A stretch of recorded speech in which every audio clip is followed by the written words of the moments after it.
Olá, seja muito bem-vindo, muito bem-vinda ao BMC Market dessa quinta-feira. Hoje é dia 16 de fevereiro de 2023. Estamos chegando aqui com os principais destaques, as principais notícias do mercado financeiro repercutidas aqui com o nosso time. Eu, Felipe Nascimento, e Alan Gani. Hoje estaremos aqui repercutindo esses principais destaques. Uma quinta-feira com muito assunto, muita notícia, muita coisa que está mexendo com o mercado financeiro, não só aqui no Brasil, como no mundo inteiro. Começando lá de fora, a gente destaca os números do PPI, que é a inflação ao produtor, o índice de preços ao produtor lá nos Estados Unidos. Esses números vieram mais fortes do que o esperado, mostrando que talvez a inflação não é aquele bicho que já esteja domado. E, claro, reacendendo discussões de até onde o Federal Reserve vai levar esses juros e mais,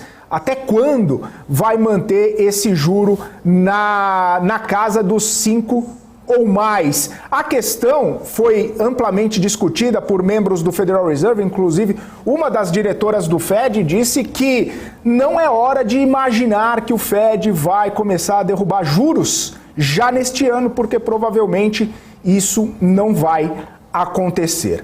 Aqui no Brasil, todo mundo de olho, todo mundo repercutindo, todo mundo monitorando a reunião do Conselho Monetário Nacional, que já não vai ter na pauta a questão de meta de inflação. Mas vai começar daqui a pouquinho, 3 horas da tarde, a reunião entre Simone Tebet, ministra do Planejamento, Fernando Haddad, ministro da Fazenda, e também o presidente do Banco Central, Roberto Campos Neto. É verdade que eles já almoçaram juntos, possivelmente já batendo aquele papo antes da reunião, mas vai bater o martelo da pauta daqui a pouquinho, às 3 horas da tarde. Além disso, Campos Neto pode ser convidado para dar suas declarações ao Senado, ao Congresso, agora já em março. Isso de acordo com o futuro presidente da Comissão de Assuntos Econômicos do Senado, Vanderlan Cardoso, do PSD de Goiás. Campos Neto já dando como certa a sua ida ao Senado para explicar todas as questões relacionadas à taxa de juros e também meta de inflação. E além disso, já que a gente está falando sobre meta de inflação, sobre juros, olha só, o Partido dos Trabalhadores, o Diretório Nacional do PT, divulgou uma resolução onde reafirma se opor à autonomia do Banco Central. O texto diz ainda que a queda nas taxas de juros praticadas pelo Banco Central e a revisão das metas de inflação, isso tudo é essencial para o país. Bom, temos muito assunto aqui para debater, muitos assuntos para falar aqui com o Alan Gani, então deixa eu já trazê-lo aqui para a gente começar esse bate-papo. Muito boa tarde, Alan Gani. Sempre um prazer tê-lo aqui. Hoje estamos solitários, sem a presença do elemento que fica aqui no meio. Invisível. Alexandre Cabral. O que ele foi fazer, o Gani? Parece que ele foi se preparar para a meia maratona do Rio de Janeiro. A meia do Rio? A meia do Rio. Ele está em fase de preparação, em treinos intensos, e por isso que ele não veio. Mas ele não vem até se preparar para a meia? Porque tem toda uma... Não, ele vem, mas hoje era um treino especial, né? Então ele tinha lá porque é 21 quilômetros, então ele teve que fazer treino em 2 tiros e tal, tem toda uma alimentação. Essa é a razão pela qual ele não veio. Tá certo. Bom saber, viu?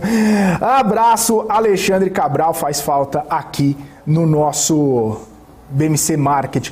O Eliel Scott falou que tá só o F e o G, o C não veio. Falar nisso, o FGC tá sendo muito utilizado ultimamente, né, Alan Gani? Tem algumas empresas aí, algumas instituições financeiras que acabaram tendo problemas e os investidores estão tendo que recorrer ao FGC, né?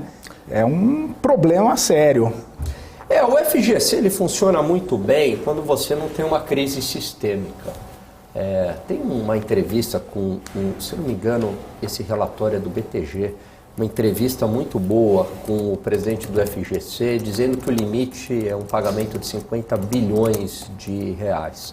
Então, tudo bem, né? Você quebrou ali uma instituição, quebrou outra, tal, você tem dinheiro. Agora, o problema é uma crise sistêmica, né? Quebra todo mundo de uma vez, ou 2, 3 grandes bancos. Aí não tem para todo mundo, né?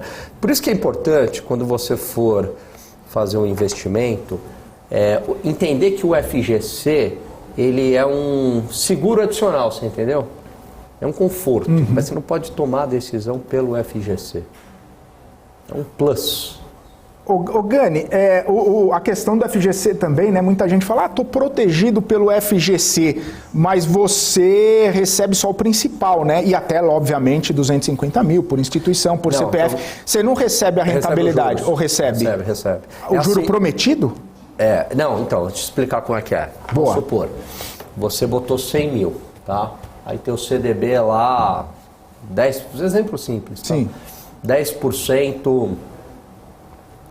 ao ano líquido e tal, né? Já descontando imposto e tudo. Aí deu 10% num ano, 110, certo? Beleza? Quebrou. Então paga 110. O que você não recebe é do momento da quebra. Tá? O juro você não recebe, do momento que quebrou até o pagamento. Aí não. Então, se demorar, vamos supor, um processo que tenha muita complicação e demore 6 meses, aí você não vai receber esses 6 meses de correção. Mas se for em 15 dias, não vai receber 15 dias, entendeu? Então, é até 250 mil por instituição financeira e por CPF. Então, por exemplo, 200 pau. Você rendeu lá juros 280, vamos pagar quanto? 250. Entendi. 30 você não vai receber. Por isso que é bom, né? Quem tem muito dinheiro, não é o meu caso, mas o pessoal aí coloca os ovos em diferentes cestas. Só que é limitado até 1 milhão também, né? Por mais que você diversifique, põe vários bancos, só vão pagar no máximo até 1 milhão. Entendi. É bom, é importante falar isso, viu, Gani? E essa questão aí também, né, dessa quebra das instituições financeiras, acendeu algumas discussões. Uma delas é o cenário, né? Juro alto, as empresas captando dinheiro com um prêmio muito elevado, pagando um juro muito elevado, que no fim das contas acaba trazendo complicações para o pagamento das empresas, e aí elas não conseguem pagar e acabam quebrando, né, Gani? Essa é uma situação importante até mesmo para o investidor ficar atento, né?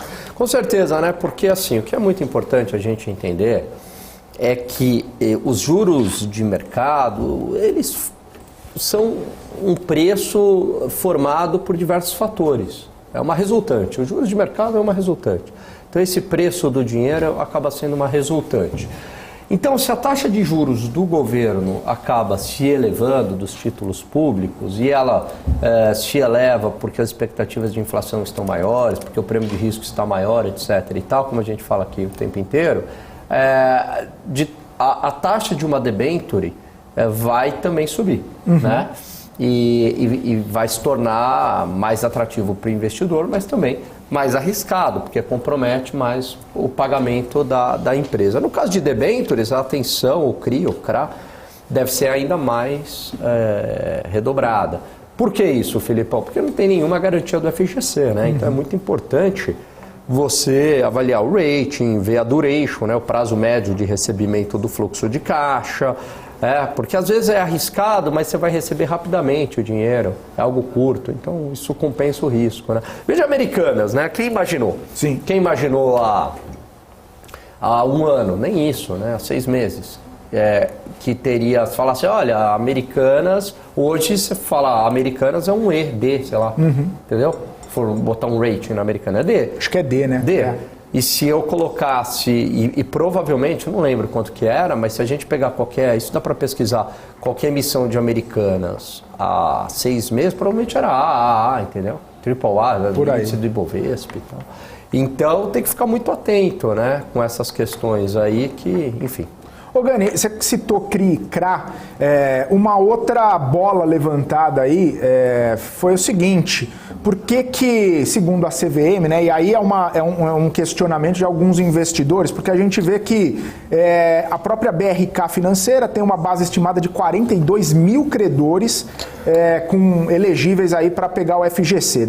A outra financeira, a Portocred, 12 mil credores, né? Cerca de 520 milhões, a outra 1 bilhão e 700 milhões. E aí a questão é a seguinte, essas duas empresas aí, que tem um rating não tão elevado, né? Tem tanta gente assim que fez o investimento, estão garantidos, obviamente, pelo FGC.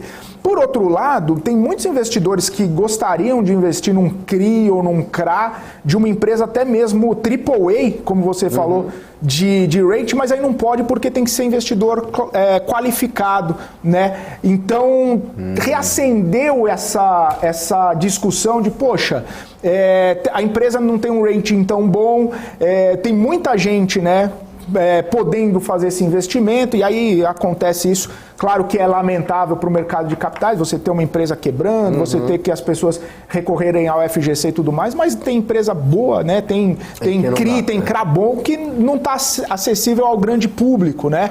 E poderia ter mais emissão, poderia ter mais disponibilidade no mercado, mas só para investidor qualificado, né? E aí reacende esse debate. Você exatamente. sabe que, em parte, isso hoje está sendo diminuído, né, minimizado. Por quê? Porque tem surgido a renda fixa digital. E assim, a renda fixa digital, na verdade, não é que tem a ver com cripto, nada disso, né?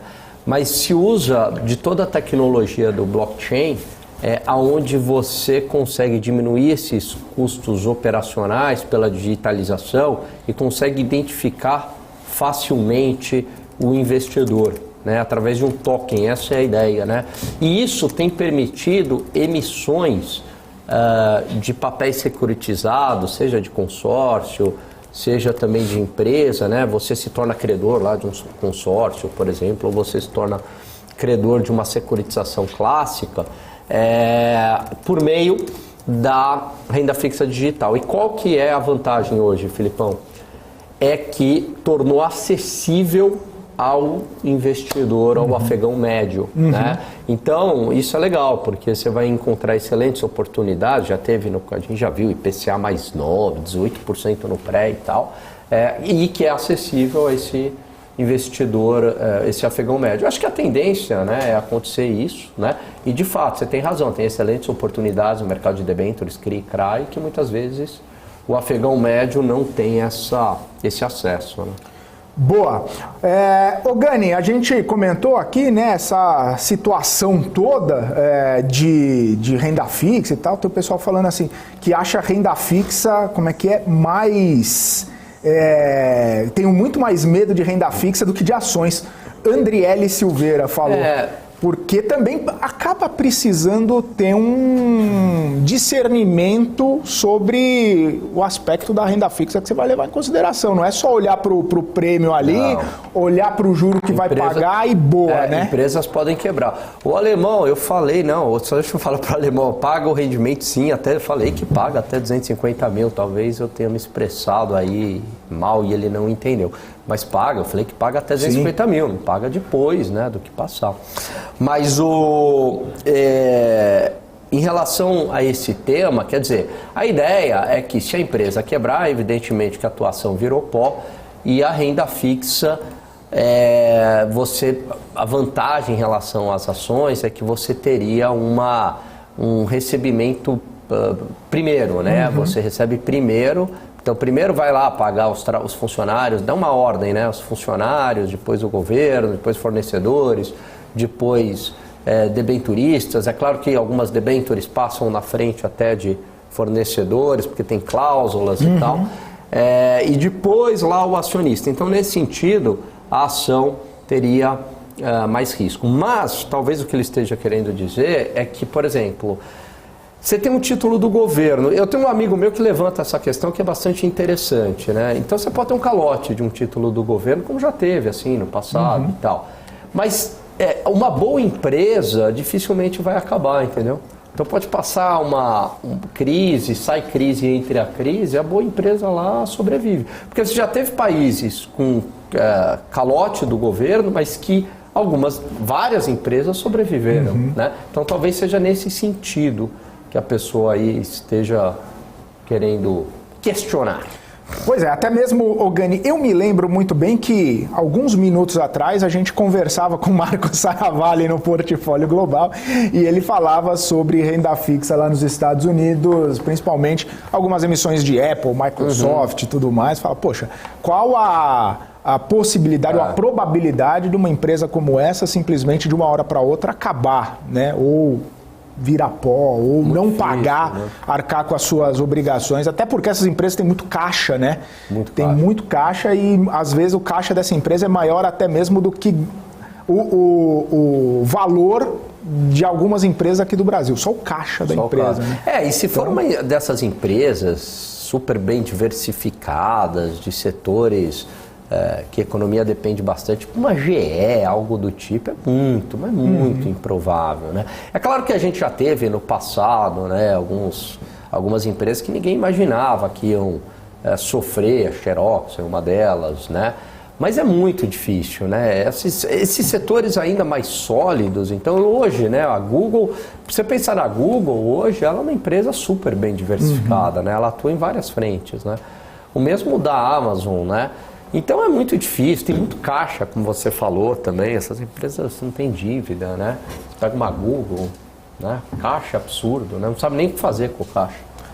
Tá guardando para ver o que acontece, para colocar no título do Tesouro Americano. No título do Tesouro norte-americano, né? Então, acho que você pode pensar assim, que algumas... Eu gosto dessa linha, acho que daria até artigo acadêmico, entendeu? Esse questionamento de que será que algumas empresas não têm um risco menor do que títulos públicos? Porque em finanças, a gente, assim, né? Aula 1 de finanças... olha, o que é considerado um retorno livre de risco? É uma Treasury dos Estados Unidos, né? É o RF, né? Risk Free. Tanto é que é chamado Risk Free.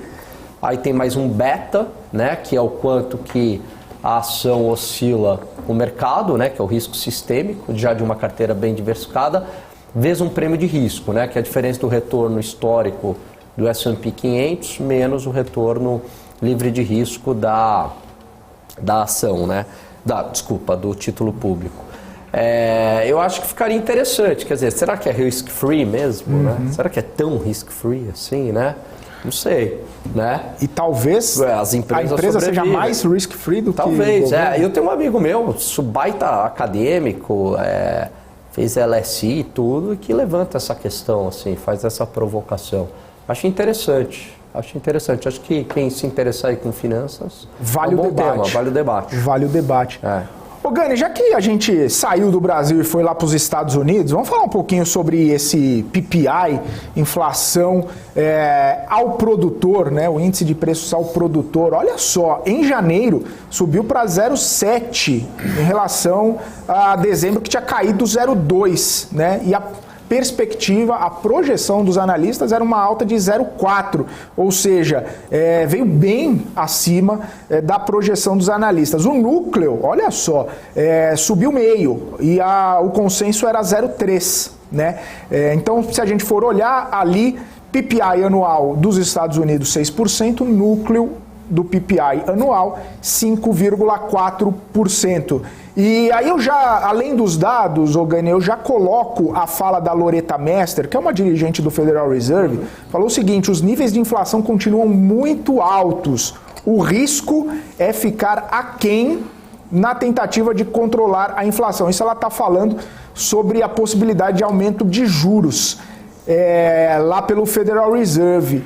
Veio muito mais forte essa inflação ao produtor do que se esperava lá nos Estados Unidos, né, Gani? E inflação, como eu disse aqui na abertura, não é um bicho domesticado, pelo menos por enquanto, lá nos Estados Unidos. Não, né? E eu acho que a ata do Fed, todo o comunicado do Fed é muito cauteloso, né, em falar que a inflação ela está domada. Estou na tela aqui ainda? Tá na tela. Bom, Opa, agora sim. Apareceu.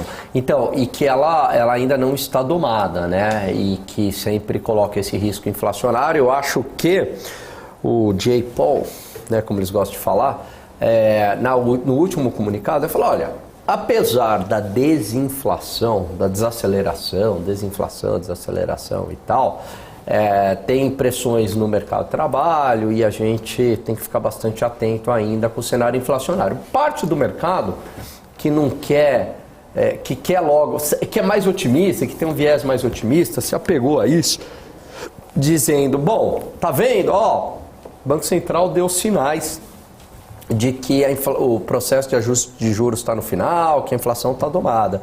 E aí até eu fiz essa pergunta para o Will, e ele também concordou, explicou muito bem. Isso foi, acho que na sexta passada, dizendo o seguinte: eu não sei, porque você podia ler o copo meio cheio ou meio vazio, né? E ele em nenhum momento ele falou que estava domado. Ele falou que, olha, apesar de, né, embora, né, mas a inflação está aí. E está aí mesmo, e está aí. Por quê? Porque o PPI veio muito forte, e significa que se os preços estão vindo forte no produtor, isso é um aquecimento de demanda, pode significar um aquecimento de demanda, porque é uma empresa vendendo para outra. Isso é investimento, né? Isso pode sinalizar o I, né? O investimento, e I faz parte da demanda agregada.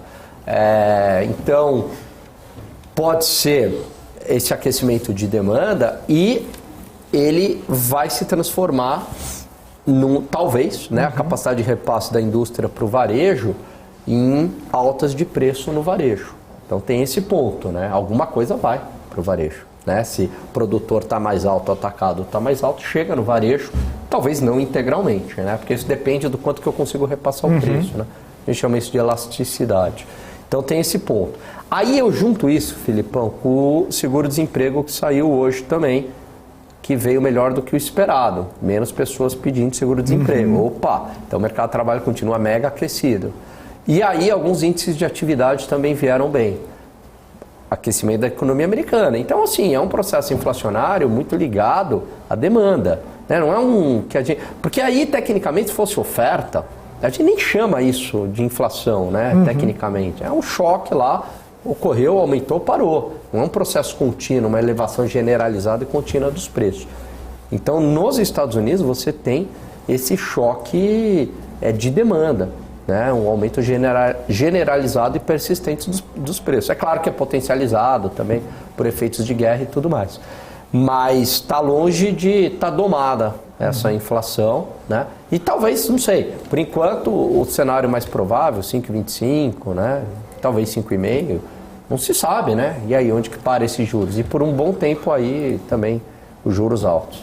Pois é, Gani, não se sabe até onde que vai esses juros, né? E essa é uma discussão muito forte lá nos Estados Unidos, justamente por esse fato, porque quanto mais o Federal Reserve vai elevando os juros, mais ele pressiona também os outros mercados, né? Obviamente, a gente fala daqui, né, do juro mais alto e tudo mais, e justamente por lá ser o risk-free, né? Enfim, ele pressiona lá, mas também ele vai tentando reduzir o ímpeto da economia americana. E quanto mais necessidade de elevar o juro, talvez uma pancada pode vir mais rápido. Não é o soft landing, não, né? Ele vai aumentando para arrefecer, e aí chega uma hora que esse arrefecimento pode vir de uma hora para outra e rapidamente, sem ser uma coisa gradual.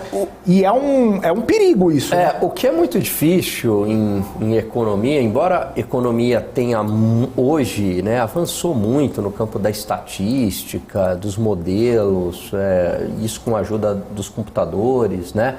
Então você consegue utilizar de técnicas muito avançadas, estatísticas, né, econometria, e com softwares, isolando efeitos de variáveis, mas é uma ciência humana ainda, porque eu não consigo isolar os efeitos num laboratório, né? Então é diferente quando você faz um teste num laboratório, um medicamento, você fala, bom, se eu aumentar a dose aqui, o que acontece, né? Você isola as variáveis. Em economia, não. Então, por mais que você faça algum tipo de estudo, na prática pode ser muito diferente. Então, eu acho que é exatamente esse o receio do Fed. Quer dizer, eu estou dando uma medicação aqui que a teoria econômica, artigos acadêmicos, a evidência empírica me mostra que terá algum efeito sobre a economia, vai desacelerar, isso eu sei, e eu vou domar a inflação. Mas eu não sei exatamente o quanto que vai ser essa desaceleração, é uma ciência humana, entendeu? Então eu vou dosando paulatinamente, eu vou sentindo o que vai acontecer, por isso que é tão difícil, por isso que é tão desafiador, né? Eu não tenho uma clareza, né, algo muito certeiro do que vai acontecer por ser uma ciência humana, né? Ô Gani, inclusive logo após o PPI, né, a gente viu e ainda vê, né, o impacto nas bolsas americanas, que seguem caindo, né? E, claro, todos os investidores ainda de olho nessa situação do Fed ter que elevar mais juros e os impactos nos ativos de renda variável, principalmente nas ações e nos mercados por lá.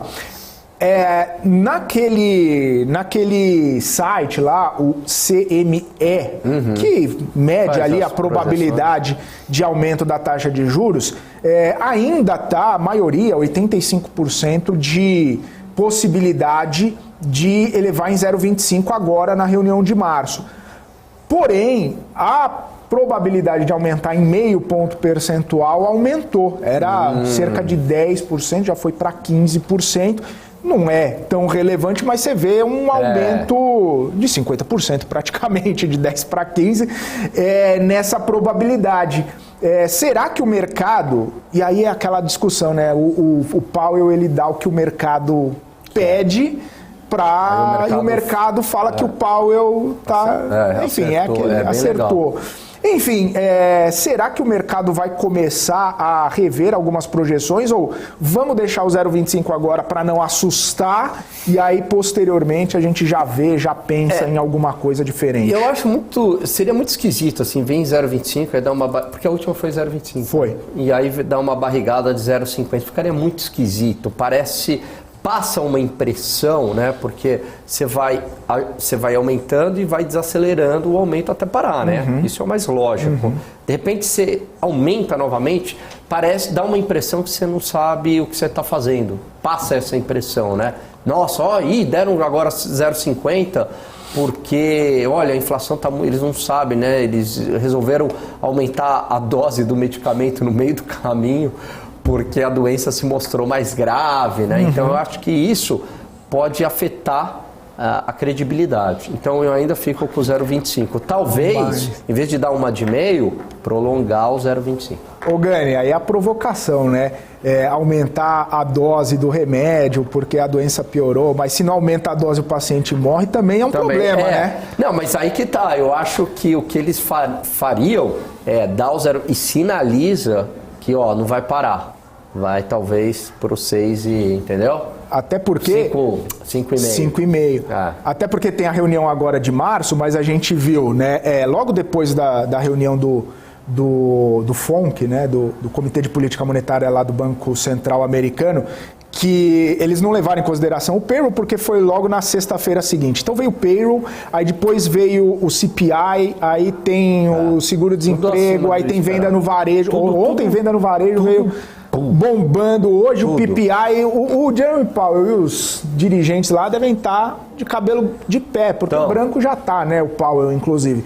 Deve estar de cabelo em pé, pensando assim, o que a gente faz? Porque se dá meio, aí desancora a expectativa. Pois se dá 0,25, talvez não seja suficiente. O negócio deve estar tenso complicado, lá, né? Seria meio inédito, assim, da zero. Eu não lembro, assim, algo que você vem numa crescente, depois diminui, depois dá outro, né? Outra porrada aí. Eu acho difícil, né? Agora, eles devem falar, puxa vida, né? Se a reunião fosse uma semana depois, né? Talvez já dava um meio logo de cara, né? Ou, né, seria um pouco mais duro ali no comunicado, na entrevista, com o payroll já precificado ali, já dava uma pancada e já equilibrava a expectativa. Mas foi tudo para cima, né? Foi tudo reforçando um cenário mais hawkish, um cenário... de uma inflação mais dura. E o grande debate mundial é a inflação, né? E assim, no Brasil, especialmente, é uma inflação com fiscal também, né? Os dois estão no debate porque estão relacionados. E é interessante porque durante um bom tempo o mundo parou de discutir inflação. A inflação ficou meio adormecido, né? Ainda bem, né? E porque a inflação estava domada. Mas aí, com a pandemia... todos os efeitos pós-pandemia e Rússia e Ucrânia, a inflação voltou aí para o debate com tudo, né? Até na pandemia houve muito debate em relação a possíveis efeitos inflacionários a posteriori, né? Mas na hora do vamos ver ali não tinha muito o que fazer, tinha que... É difícil. É difícil você tomar uma atitude, claro, se soubesse o que ia acontecer e quanto tempo demoraria e tal, é uma coisa, né? Ser engenheiro de obra pronta falar hoje, não, tinha que ter feito e tal, não dá, né? É difícil. É difícil, né? Talvez, eu acho que era uma situação tão inédita, né? Enfim, depois, talvez as medidas restritivas, elas poderiam ter sido, lógico, máscara, distanciamento, mas não ter parado completamente em alguns lugares, mas é muito difícil tomar essa decisão no olho do furacão, porque, né, depois que veio muitos estudos questionando e tal, era uma situação muito atípica, né? Muito atípica, então é difícil condenar, né, qualquer política econômica feita naquela época, né? Agora o jeito é tentar tomar alguma atitude para consertar os efeitos, né? E aí é o que os bancos centrais estão fazendo e eu acho que assim, só provou que imprimir dinheiro não dá certo e nunca deu certo em nenhum lugar do mundo. Que, olha, vai gerar inflação. É isso que a teoria econômica diz, né? A inflação, quando você vai dar aula de economia, a gente dá aula de teoria quantitativa da moeda, né? E aí você tem uma famosa equação do Milton Friedman, que é MV igual a PY, né? Quer dizer, o estoque de moeda, o M, vezes a velocidade de circulação de moeda, que é uma proxy, né, para o número de transações, é igual ao PIB nominal, preço vezes quantidade. Basicamente, Filipão, eu preciso de uma quantidade de dinheiro para efetuar as trocas de bens e serviços, né? O dinheiro é uma forma da gente trocar bens, serviços, trabalho, né, para não ter que ir para o escambo. Só que se eu coloco muito mais, se eu aumento o M, né, vamos pensar na equação, né, se eu aumento muito o M, né, o que eu vou fazer? Eu vou gerar pressões sobre o preço, né, sobre o nível de preços geral. É isso que a teoria diz, né, e de fato isso ocorre, né. E então acho que fica aí que essa ideia de que não adianta, né, imprimir dinheiro, forçar, que você vai ter um efeito inflacionário e que penaliza principalmente o mais pobre. Boa. Falando em efeito inflacionário, Gani, a gente vai discutir um pouquinho mais a respeito de meta de inflação, de reunião do Conselho Monetário Nacional, daqui a pouquinho, depois do intervalo, hein, Gani? Então se prepara que daqui a pouco vem as perguntas mais cabeludas, inclusive do nosso chefe. Brincadeira, é só um bate-papo aqui. A gente volta daqui a pouquinho, depois do nosso intervalo, com reunião do Conselho Monetário Nacional e outros assuntos. Continue com a gente.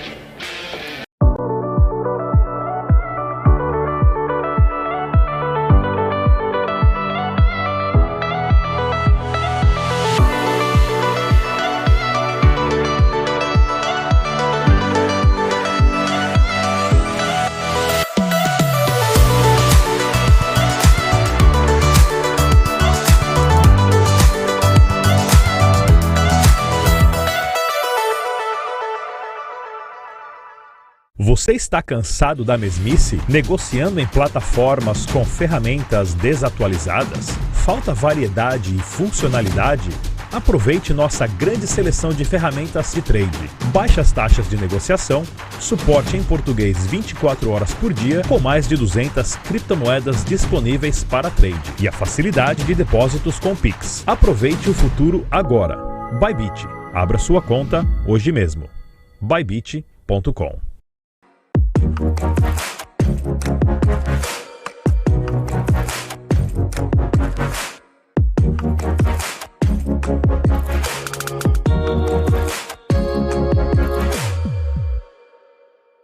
Fala, meu povo, beleza? Estão abertas as inscrições para o meu curso de opções. Você estará a meu lado durante 6-7 horas ao vivo, aonde você irá aprender desde o básico dos principais conceitos de opções até o modo de você fazer proteção da sua carteira contra incerteza, se vale a pena fazer o tempo todo, se não vale, como essa proteção deve ser feita e também para você especular, tanto na alta como na baixa das ações. Inscreva-se agora e você ainda vai garantir 2 bônus.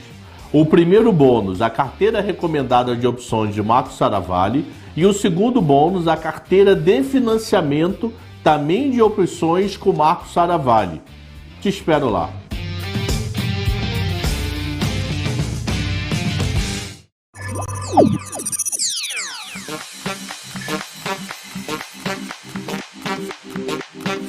Entendemos completamente os sistemas, tecnologia e infraestrutura necessários para criar o ambiente de negociação ideal para os nossos clientes. E o Trader Active conta com vantagens que fazem toda a diferença no dia a dia de operações. Aqui você pode negociar com as plataformas mais poderosas do mercado financeiro. Nós fomos uma das primeiras corretoras mundiais a oferecer a MetaTrader, a plataforma mais utilizada no mundo, com acesso totalmente sem custos. Oferecemos também a nossa própria plataforma, a Active Trader, que foi desenvolvida sob medida para atender às necessidades dos nossos clientes, com tecnologia de execução exclusiva que proporciona uma performance totalmente fora da curva. Ela utiliza os mais avançados recursos gráficos da TradingView e traz uma experiência de negociação diferenciada.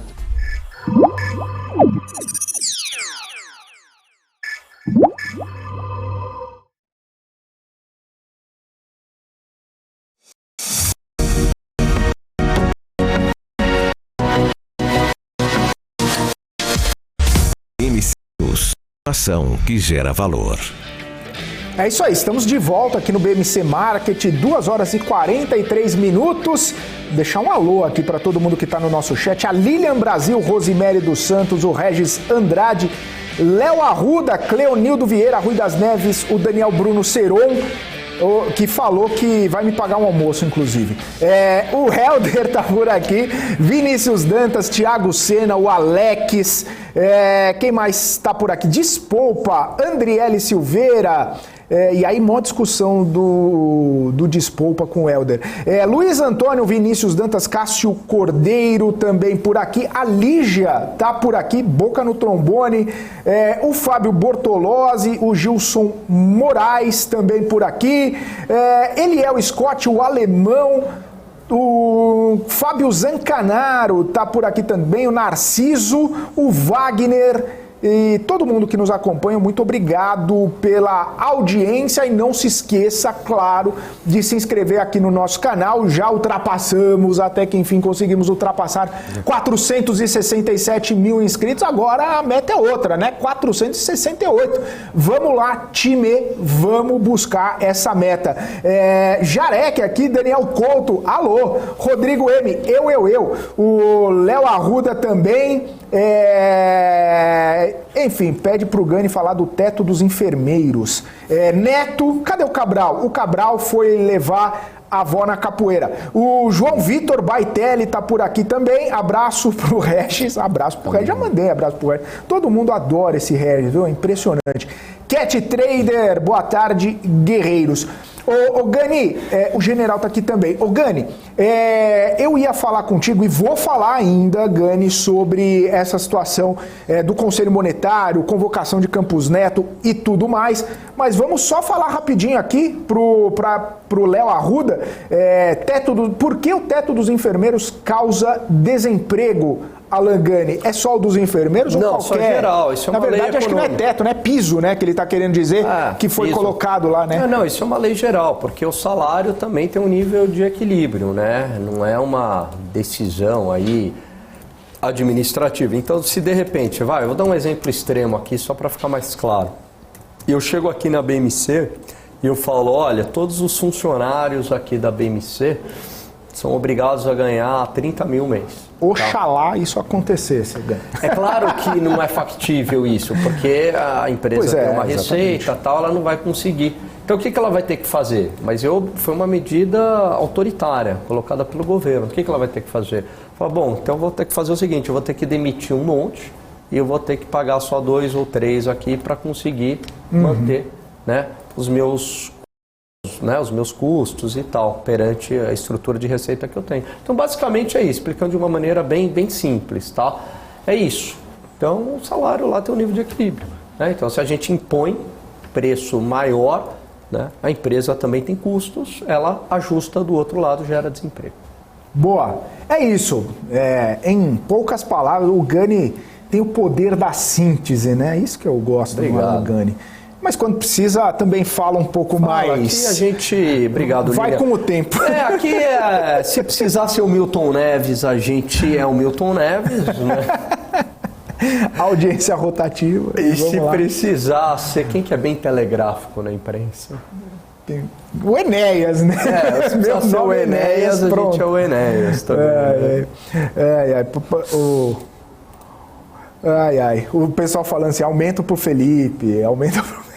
Podia, né? Eu gostei, Felipão. Mas assim, ó, eu quero o seguinte, mas não dá, né? 30 pau pra nós dois, só que a gente trabalha a mesma coisa. Não dá pra ganhar um aumento de trabalho. O problema é que pra ganhar 30 mil ia ter que cortar pela metade meu salário. Eu não quero redução não, eu quero aumento. Brincadeira, tá louco. Vamos lá. Ô Gani, agora falando, né, sobre toda essa movimentação, ainda essa discussão sobre Conselho Monetário Nacional, inclusive daqui a pouquinho deve começar a reunião entre Simone Tebet, Fernando Haddad e Roberto Campos Neto. Inclusive eles já almoçaram agora há pouco, né, 1h da tarde, eles almoçaram e da 1 às 2h30 estão reunidos para tratar de assuntos governamentais, mas a reunião do Conselho acontece 3h da tarde. Ô Gani, o que acontece? Nessa reunião não vai ter mais meta de inflação na pauta, né? Pelo menos para esse ano, isso vai ficar para a reunião de junho. Enfim, parece que esvazia um pouco a reunião, porque o grande assunto era, vai mexer ou não vai mexer na meta de inflação? Será que agora, o que eles vão discutir, né? Se essa grande pauta-bomba já não está mais no centro do debate? Vai ser aquele, o que o governo pode fazer? Vamos mexer aqui no fiscal, né? E o que o Banco Central pode fazer? Acho que seria mais nesse sentido, para reduzir a inflação. Então, o Banco Central, você continua com o seu trabalho de política monetária e a gente aqui ajusta o fiscal, etc. e tal. Tá. Agora, é o que não discutiram, né? E eu acho que foi acertado não ter essa revisão da meta de inflação, embora alguns gestores fizeram aí coro dizendo que tem que revisar essa meta, mas pegaram esses 3 gestores, né, de mercado, mas tem muito economista bom, mas muito economista bom mesmo, o Caval é um deles, né, que é veemente contra essa ideia de revisar a meta de inflação. Por que o Brasil precisa ser diferente do mundo? Por que a gente precisa ter uma inflação mais acima da média dos emergentes? Por que na média dos emergentes é 3, 4 e tal, e aí a gente precisa sempre rodar na casa de 5, 6, né? Por que não pode ser diferente? O fato de você revisar a meta não quer dizer que a inflação vai cair, né? Você simplesmente diminui a régua, tá? Mas a inflação vai continuar do jeito que ela está. O que vai fazer a inflação cair é política fiscal adequada, política monetária adequada. Toda a discussão deve ser em torno disso, não em torno da meta. É a mesma coisa a gente ficar assim, né? Você tem um aluno, fazer essa analogia, Filipão, você tem um aluno e você tem a nota, né? A média, né? Você tem que falar, bom, como é que eu faço com que esse aluno seja melhor? Né? Estude mais e tal, seja um melhor aluno. E não revisar a média. Né? Então, se eu revisar a média da escola, eu vou fazer o aluno ser melhor ou pior? Isso não faz sentido essa discussão. E outra coisa, a meta, revisando, pode ter um efeito. Qual é o efeito? Você pode falar, bom, pode, não necessariamente vai ocorrer. Mas no contexto político atual pode ter esse efeito. Estão revisando porque o governo quer gastar mais. Né? Não é por conta de pandemia, coisa nenhuma, é porque o governo quer gastar mais. E se o governo quer gastar mais, porque ajuda nas contas públicas pelo imposto inflacionário, tá vendo? Vai ter mais inflação. Aí todo mundo se antecipa, os empresários se antecipam, e vai ter mais inflação, eu me antecipo, desancorei as expectativas, né? Me antecipo, o que eu faço? Aumento o preço agora, aí a inflação se concretiza. Então esse que é o problema, acho que não tem que mexer nesse vespeiro não. E tudo bem, se a meta está 3, a inflação for abaixo de 5, eu tenho certeza que a sociedade vai receber bem. Porque também já caiu em relação ao... Porque já caiu, já desacelerou, já entende todo esse contexto, né? Tudo bem, acho que não tem que mexer nisso e está certo não entrar na pauta. Ô Gani, ontem o ministro Haddad jantou com empresários E ele deu uma declaração que eu queria entender um pouquinho mais a sua percepção sobre isso. Ele falou o seguinte, que a maioria dos países está com juro negativo justamente por conta dessa... Tem a meta de inflação 2, 3%, ok, mas aquele spread ali com o juro está com o juro real negativo. Os que estão com o juro positivo não estão no patamar que está o Brasil. Cerca de 8% ali pelo que ele falou, que isso seria inaceitável. Eu queria entender sua percepção sobre isso e sobre essa colocação, né? Para eu entender mesmo. Poxa, ok, a meta 2, 3%, se não vai mexer, ok, 2, 3% de meta. E o juro não está tão elevado quanto do Brasil. Os que estão com juro real positivo não está no patamar do Brasil, que é um dos maiores juros real do mundo. É uma discussão válida ou é um jogo de número ali para tentar confundir um pouco a audiência? Então, não acho que seja uma discussão válida, não, pelo seguinte, primeiro, você pegar o caso da Turquia, né? Os juros é menor, só que a inflação é muito maior. Os juros praticado, porque tem uma coisa que é os juros dos títulos públicos e os juros do Bacen. Os juros lá do Bacen turco, né? É menor. O Bacen decidiu que os juros é menor. Só que a inflação, você quer conviver lá com juros de 9% e inflação de 84%, né? Não faz sentido. Então, muitos países realmente têm os juros menores e têm uma inflação maior. Outros países conseguem ter um juros menor do que o nosso, né? E uma inflação parecida, porque o prêmio de risco desses países é menor. Então, assim, a gente colocou a Selic a 7,5%, eu nem vou colocar o do 2% da pandemia, porque era uma situação muito excepcional. E não se sustentou. De 2 foi para 3,75, não se sustenta. Então vamos pegar no próprio governo do PT, no governo Dilma, onde foi possível isso, onde tinha um Banco Central muito mais simpático e não era independente na época, e muito mais simpático à gestão. Os juros foi lá para 7,25, juros do Banco Central. 7,25, se sustentou? Não. Por que não se sustentou? Porque o leilão furava. Como o Gustavo Franco falou isso numa entrevista no Roda Viva, furava o leilão. O Tesouro lançava títulos a taxas baixas, não conseguia vender.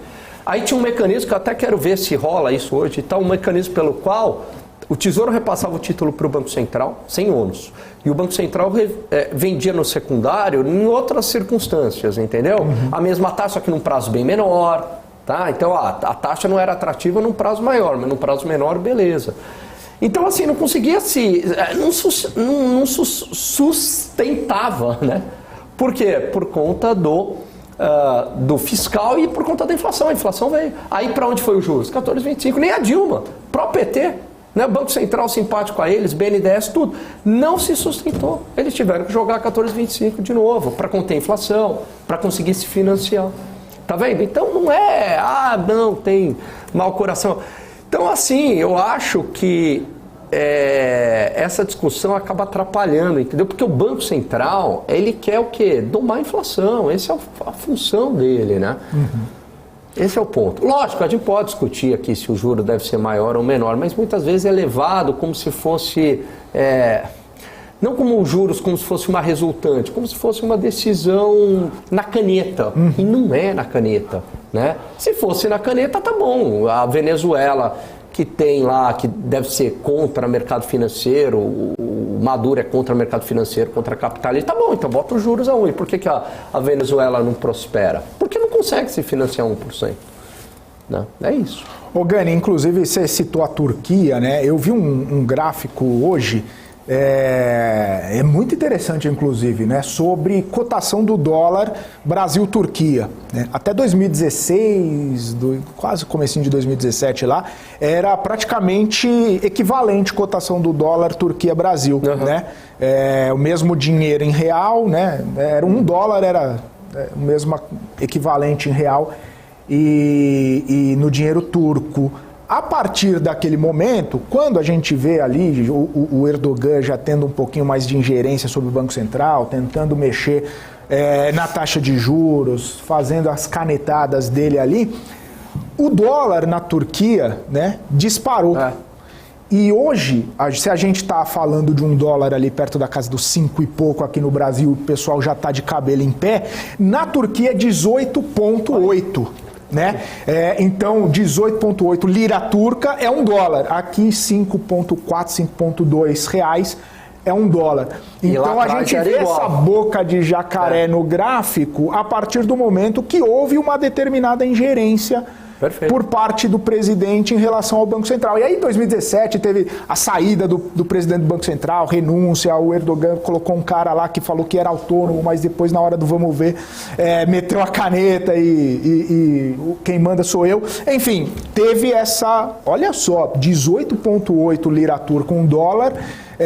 Os turcos lá estão sofrendo bastante. Tá bom e pra agora, obviamente, com o terremoto muito mais, mas economicamente falando, é resultante e aí a gente vê justamente que o juro não é uma resultante, não é um fator determinante. Exatamente. Então, assim, a discussão do porquê que a taxa de juros no Brasil é tão alta, o que a gente deveria fazer para reduzir os juros é fundamental. É claro que todo mundo quer um juros menor, isso é ótimo para a economia, isso gera crescimento econômico, porque aumenta a demanda agregada do país, aumenta investimento, aumenta consumo, que vai aumentar emprego, que aumenta a renda, que aumenta a arrecadação do governo. É ótimo, desde que não gere um processo inflacionário. Então essa discussão ela é muito pertinente. Só que a discussão ela é baseada no remédio errado, porque fala assim, o juro é alto porque o mercado quer, o juro é alto porque o Banco Central quer. E quando o juro é alto porque tem N fatores que explicam esses juros altos. E ao invés de a gente falar, não, a gente tem que atacar esses fatores, né, e como melhorar esses fatores, que é o risco, que é o tamanho do Estado, que é uma máquina pública mais eficiente, com histórico de inflação alta, que é mais concorrência bancária, etc. e tal, a gente acha que é uma decisão de, né, porque e tem que ser a taxa tanto, e impuseram isso, né? E aí fica uma discussão infantil. Isso.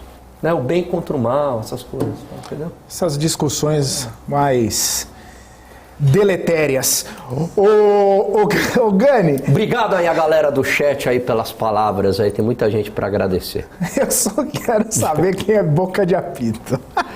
O cara, porque ele acha que eu falo, entendeu? Não sei se é você, não sei se sou eu. Boca de apito. Eu dei risada primeiro. Eu dou risada também. Boca de apito. E segue o jogo.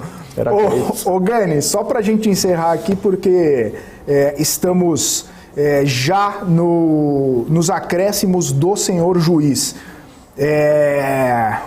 PT divulgou, o Partido dos Trabalhadores, Diretório Nacional do PT, divulgou uma resolução onde reafirma ser oposição à autonomia do Banco Central. O texto diz que as quedas nas taxas de juros praticadas pelo BC e revisão das metas de inflação são essenciais, o que a gente estava discutindo até aqui agora.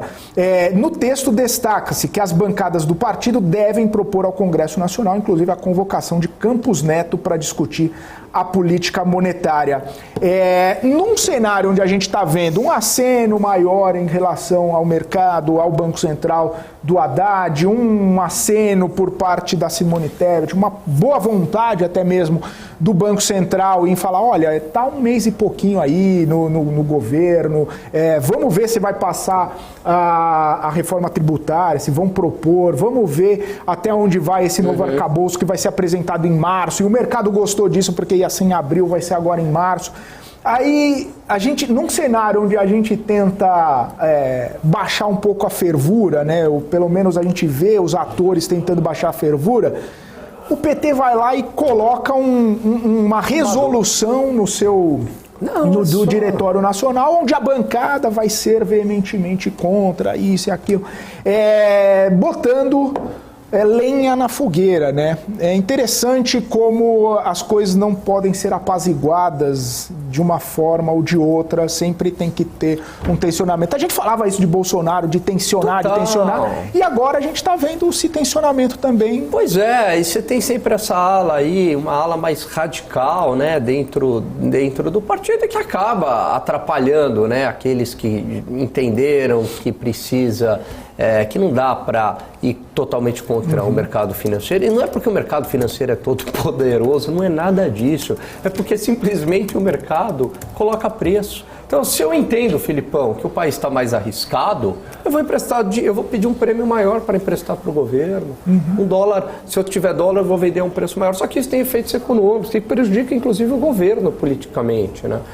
Então, sempre tem essa minoria aí que tem, sei lá, umas ideias econômicas estapafúrdias, né? Que não tem noção de como funciona a economia, a complexidade do mundo real e que essas ideias não prosperaram em nenhum lugar do mundo. Maravilha. Gani, o árbitro aponta o centro do campo e não há mais tempo para mais nada. Gostaria de agradecer a torcida, aqui não deu para responder todo mundo, a Rosemary, a Lilian, aqui tem, acho que... o Daniel, teve um outro aqui, puxa, o Regis, o El... Não, o Regis eu não vou agradecer não.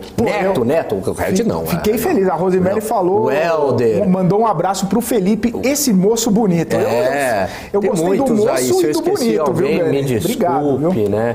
E é isso aí, galera. João também, né? João Alberto, acho que tá de laranja aqui, né? O Rui, grande Rui das Neves, né? Vou trabalhar lá no empreendimento dele. Cuidado com o andar que você vai subir, viu? Não, eu vou ficar no andar só com um vinhozinho ali. Só na tranquilidade. Lendo, só na tranquilidade. É isso aí, Gani. Como diriam os jogadores, o importante foi garantir os 3 pontos e dar alegria para essa torcida. Exatamente. Sem a torcida, a gente não é nada. Valeu, Gani. Valeu, um abraço. Amanhã tamo junto com o Cabral, que já vai ter retornado, porque hoje ele teve que levar a avó na capoeira. Forte abraço, então. Você fica agora, você com dinheiro e depois o fechamento do mercado, com a Débora Oliveira e também com o Gabriel Monteiro no Top News. Volta amanhã com o Gani e com o Cabral. Forte abraço. Tchau.